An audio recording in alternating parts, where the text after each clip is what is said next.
Yes, dear students, in the last class we have studied activity component of an ideal solution, and we have also studied the derivation of Gibbs-Duhem-Margulis equation.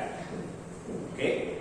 Today, the next topic we are going to study is thermodynamics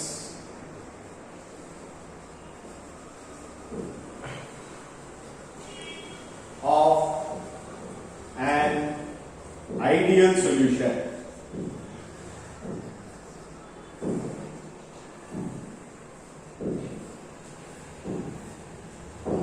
In the thermodynamics of an ideal solution, we are going to study there are three factors.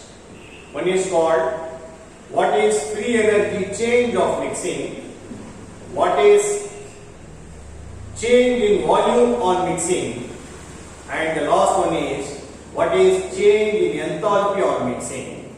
Okay. Now we are going to study one by one. First one, what is free energy change on mixing? It is represented as change in free energy of mixing. Listen. Now again I am considering a binary solution containing Na moles of A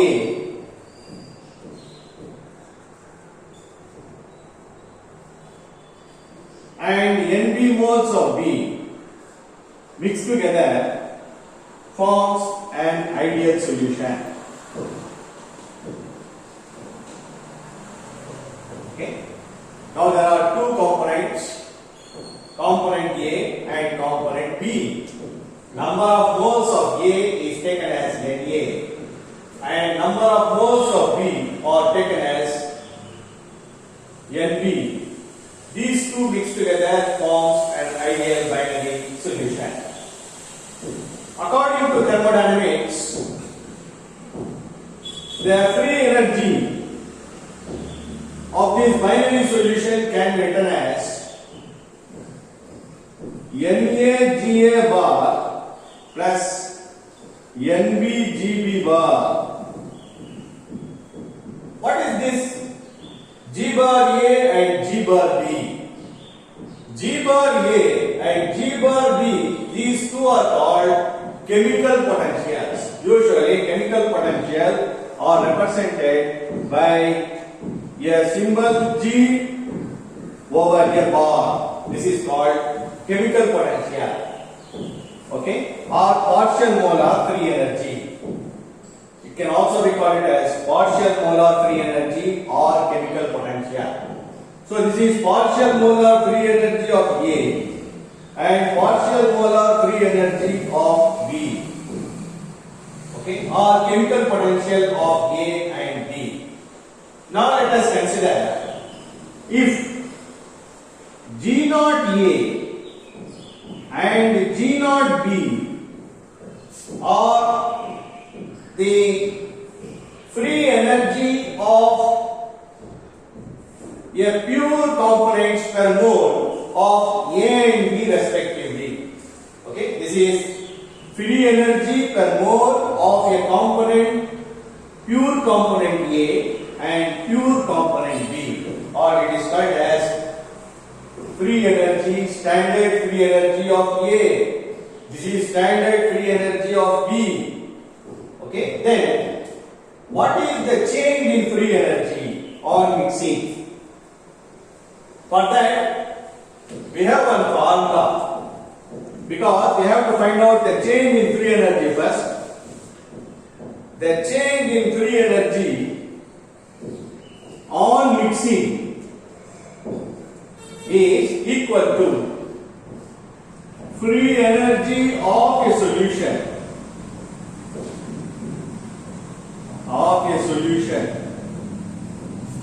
minus sum of free energies of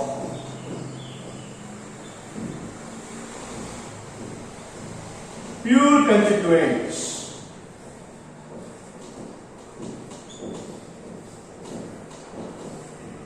Okay. Then we know that the free energy of the solution, just now we have studied, is equal to G minus, what is the sum of free energies of pure constituents?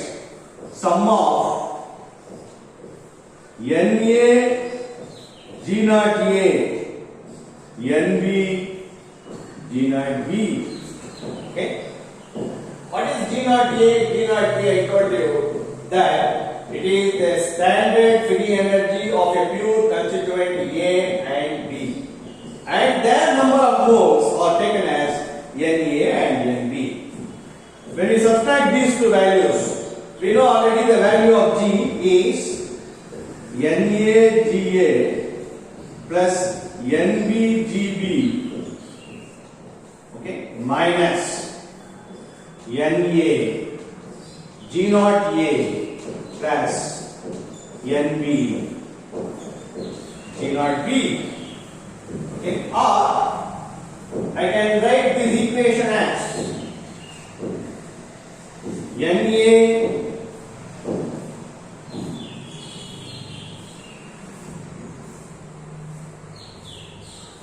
G bar A, okay, plus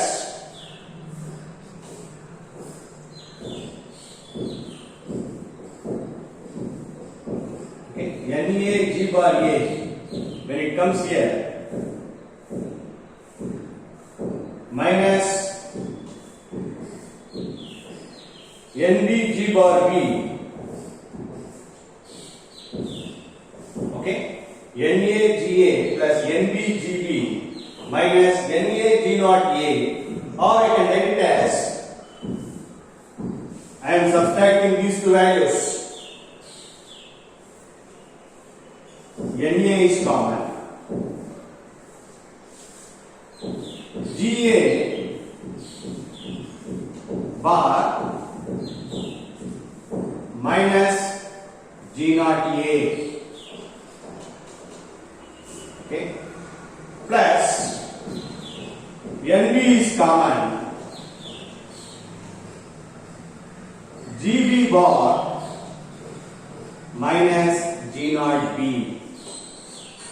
Okay, here Na is common, I have taken it out, G bar A minus G naught A plus Nb is common, G bar B minus G naught B. What is this G bar A minus G naught A?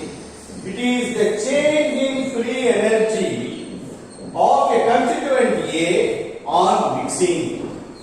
This is change in free energy of a constituent B on mixing. Therefore, this is called change in partial molar energies of constituent A and B on mixing. Now, according to thermodynamics, the chemical potential is related to partial molar free energy. The chemical potential can be written as mu is equal to mu naught plus RT ln A. This you already studied in your second year. What is mu? Chemical potential. This is standard chemical potential of a pure substance, okay, R gas constant, T temperature, and A is activity of the constituent. See, now here this mu chemical potential is equal to partial molar free energy. Therefore, I can write it as G is equal to, that is chemical potential equal to partial molar free energy. This equation I can write it as G naught plus RT ln A. Okay. Therefore, I can write it as GA bar equal to G naught A plus RT ln A. Okay. Or I can write this equation as GA bar minus G naught A will be equal to RT ln A. See, here I can substitute this. GA bar minus G naught A will be equal to RT ln A. Similarly, GB bar minus G naught B. See, similarly, G bar B minus G naught B will be equal to RT ln activity of B, which is activity of A. Now I can substitute these two values in this equation. I will get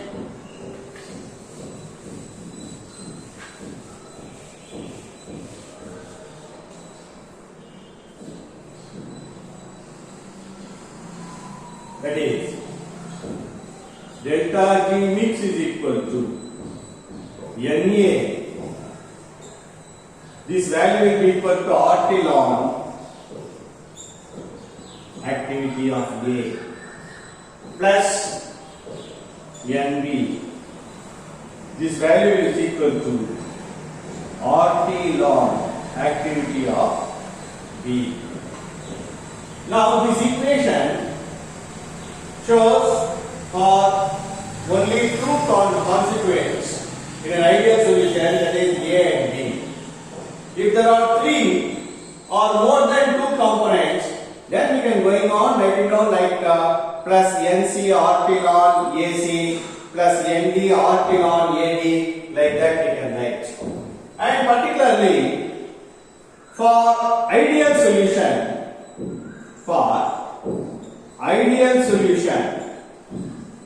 we have already studied activity is equal to mole fraction. Therefore, I can write this equation as it will be equal to NA RT ln activity is equal to mole fraction XA plus NB RT ln XB. Or I can simply write it as delta G mix will be equal to, here RT ln is common, that is RT is common, therefore RT can be taken out, sigma Ni ln Xi. So this expression gives the free energy change of mixing of an ideal solution. So Na means it may contain any number of constituents. Xi, their mole fraction. If there are only two constituents, then it will be equal to N1 ln X1 plus N2 ln X2. So this expression gives change in free energy on mixing of an ideal solution. Okay? R refers to gas constant, T is absolute temperature, Ni number of moles of the constituent, ln is nothing but 2.303 ln, X is the mole fraction of the ideal constituent. So this is free energy change of mixing of an ideal solution. The next thing we are going to study is what is change in volume or mixing of an ideal solution. The second property, change in volume on mixing and change in enthalpy on mixing. These two we are going to study. That is, okay, change in volume on mixing, change in enthalpy on mixing. Change in volume on mixing is represented as delta V mix. change in enthalpy on mixing is represented as delta H mix. These two we are going to study now. First, before studying this, we should know that what is change in volume on mixing. That means in the case of an ideal solution, when the two constituents are mixed together, what happens? There should not be any change in volume occurs. Then only they will form an ideal solution.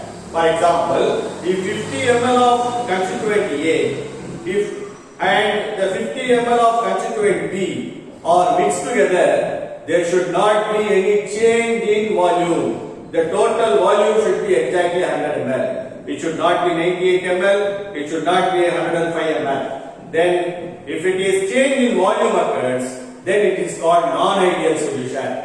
So, there is an essential condition, another essential condition to form an ideal solution is that there should not be any change in volume occurs on mixing of an ideal solution. That we are going to prove now. Now, according to thermodynamics, there is one fundamental equation. dG is equal to VdP minus SdT. This is fundamental equation. Or I can write it as, if I differentiate this, dou into delta G divided by dou T at constant pressure will be equal to minus S. Because at constant temperature dT is equal to 0. Okay, minus S. Or it is differential form, therefore I can write it as delta S. Similarly, dou delta G differentiating with respect to pressure at constant temperature, here dP will be equal to 0. Okay, at constant temperature dT will be equal to 0, therefore it will be equal to delta V. Okay, or I can write that this equation as, if this is mixing, delta G mix, then it will be delta S mix. This is delta G mix, then I can modify this is as delta V mix. So this is delta V mix. The change in volume on mixing will be equal to the rate of change of free energy of mixing with respect to pressure at constant temperature. Now, using this expression, these two expressions, we are going to study one by one. Listen, first, just now we have studied what is delta G mixing. Okay?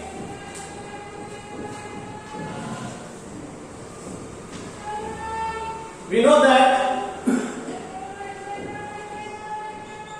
just now we have studied delta G mixing is equal to Na RT ln XA plus NB RT ln XB.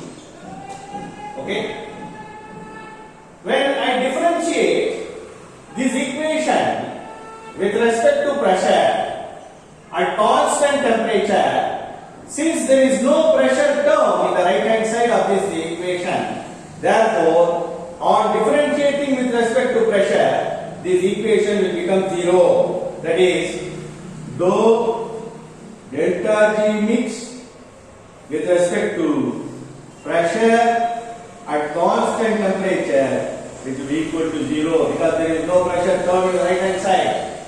Therefore, when we mix these, when we combine these two equations, since the right hand side is same, left hand side is same, right hand side is also the same. Therefore, delta V mix will be equal to 0. Delta V mix will be equal to 0. Therefore, this is another essential condition to form an ideal solution. That means there should not be any change on mixing of an ideal solution. Okay? There should not be any change in volume occurs. There is no change in volume occurs. This is the third essential condition. Okay? The fourth one.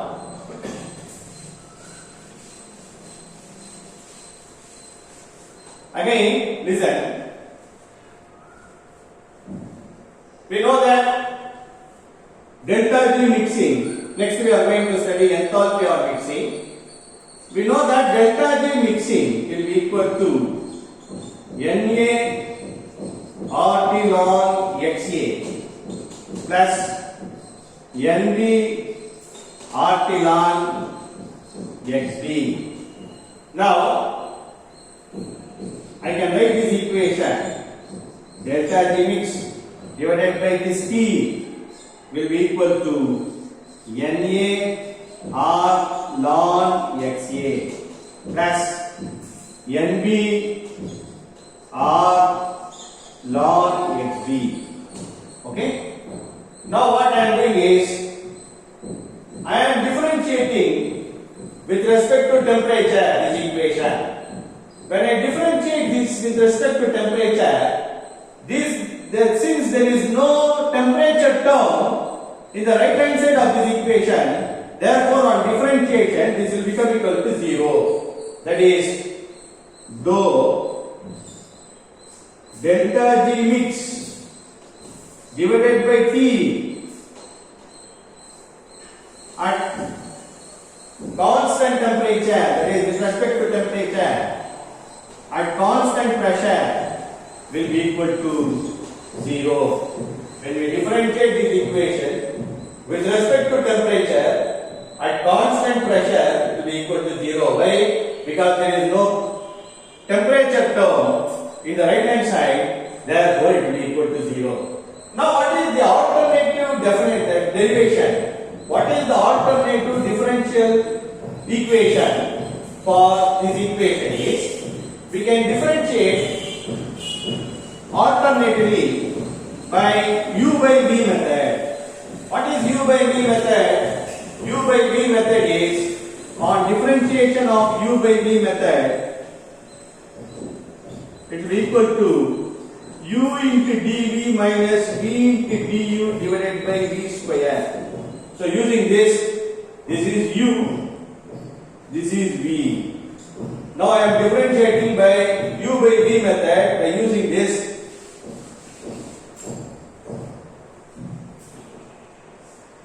Though delta G mix by T divided by dou T at constant pressure will be equal to T into dou delta G mix divided by T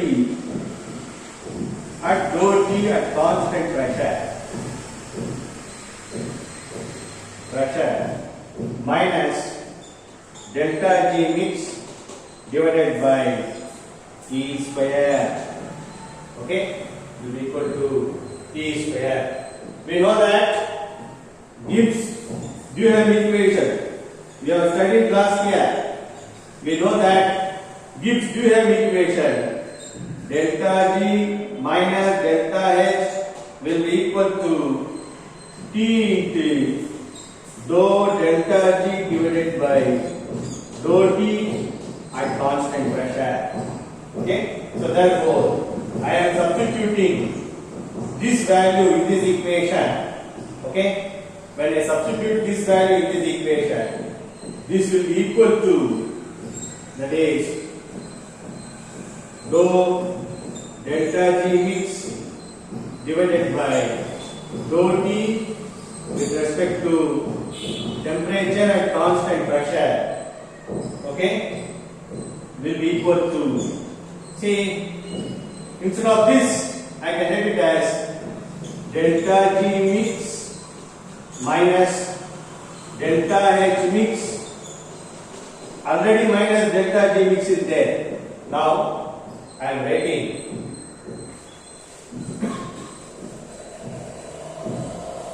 that is, dou delta G mix divided by dou T at constant pressure will be equal to delta G mix minus delta H mix minus delta G mix divided by T square, okay, will be equal to T square. So therefore delta G mixed will be equal to 0. Therefore, it will be equal to minus delta H mixed divided by T square. We know that this value is already equal to 0. Okay, so therefore T square on cross multiplication it will be equal to 0. Therefore delta H mixed will be equal to 0. What is the meaning? The delta H mixed of an ideal solution is equal to 0. That shows that there should not be any change in heat content of a solution. There should not be a change in the heat content of a solution on mixing. For example, when the two constituents A and B mix together to form an ideal solution, there should not be any heat change. Either it should not liberate heat or it should not absorb heat from the surrounding. There should not be any exothermic reaction. That is, delta H is negative. There should not be any endothermic reaction. That is, it should not absorb heat from the surrounding to the system. So, delta H should not be either positive or negative, but it should be equal to 0. When the two constituents mix together to form an ideal solution, there should not be any heat change occurs. So, it is another essential condition to form an ideal solution. So, ideal solutions, to form an ideal solutions, we have studied there are 4 to 5 conditions. First one, it should obey Raoult's law at all concentration, at all temperature and pressure. Number 2, its activity component should be equal to its mole fraction. Okay, that we have studied. A is equal to X. Third one, there should not be any change in volume occurs. That means when the two constituents mix together to form an ideal solution, there should not be any change in volume occurs. So delta V mix is equal to 0. And the last one, there should not be any heat change occurs. So there are 4 essential conditions to form an ideal solution. Okay, what are the 4 essential conditions? First condition is the solution should obey Raoult's law. Should obey Raoult's law. First condition. Second condition, activity should be equal to mole fraction. Third condition, delta V mix should be equal to 0. Fourth condition, delta H mix should be equal to 0. And the fifth condition, delta G mix should be equal to, okay, RT sigma Ni ln Xi. These are all the 5 essential conditions. Okay, 5 essential conditions to form an ideal solution. When any solution obeys all these 5 conditions, then the solution is said to be ideal. Otherwise, it is a non-ideal solution. But most of the solutions naturally occurs in our day-to-day life. They are all non-ideal solutions, or that is why they are called real solutions. Okay, so these are all the conditions. So today we have studied. Okay, today we have studied. There are 3 thermodynamic factors on mixing of an ideal solution.